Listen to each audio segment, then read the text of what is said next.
And the little subheading on this one is comparing by drawing pictures. Comparing by drawing pictures.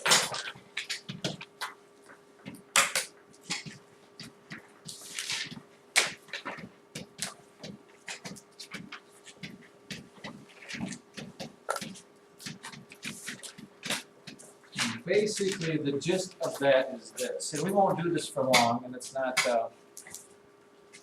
something that is good long term. But if you're comparing 1/2 to 1/3, okay, here's what we're going to do. Okay, the reason why you have nice little squares on your little homework paper so that you can draw like really nice drawings of square things because you have all the lines that are given to you. So the first thing you're going to do is you're going to draw two rectangles that are identical to each other. So use those squares. Now, whatever it is, you can make it 2 high and 3 long. Make the other one just like it, 2 high, 3 long. Now, before we go any farther, what happens tomorrow if you come and you did not draw on the lines and you just kind of drew old whatever lines all over the place?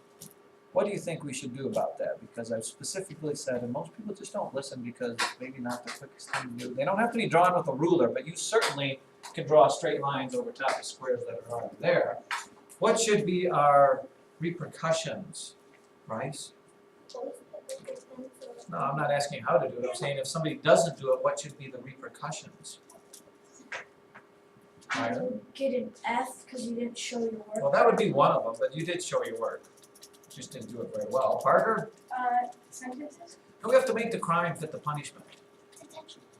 Detention for that? I would say this. I get to make the rules here.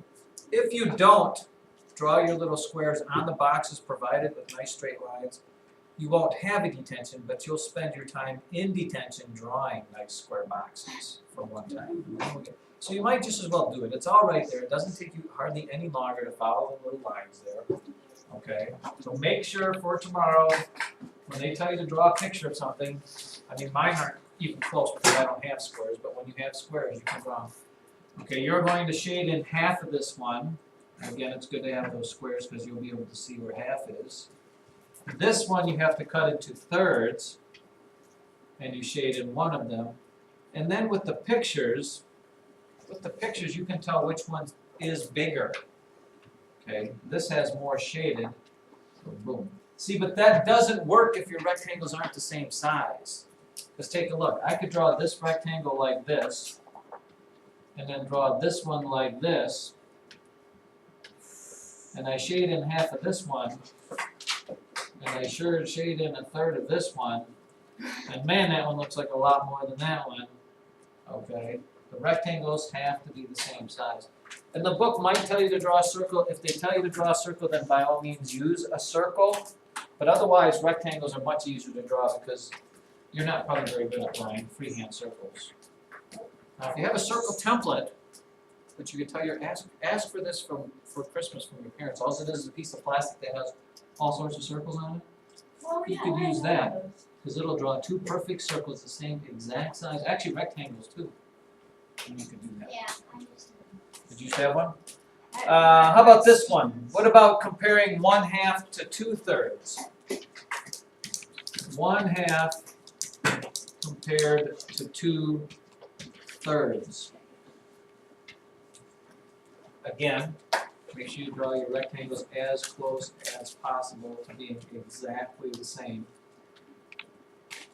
I'm a little not confident in my rectangles. 1/2 looks the same, you cut it right down the middle. 2/3. And it looks like to me, 2/3 would be bigger. I need to see all of this on your paper, the fractions, the circles, the little squares. And that really is the whole dealy bopper for tomorrow.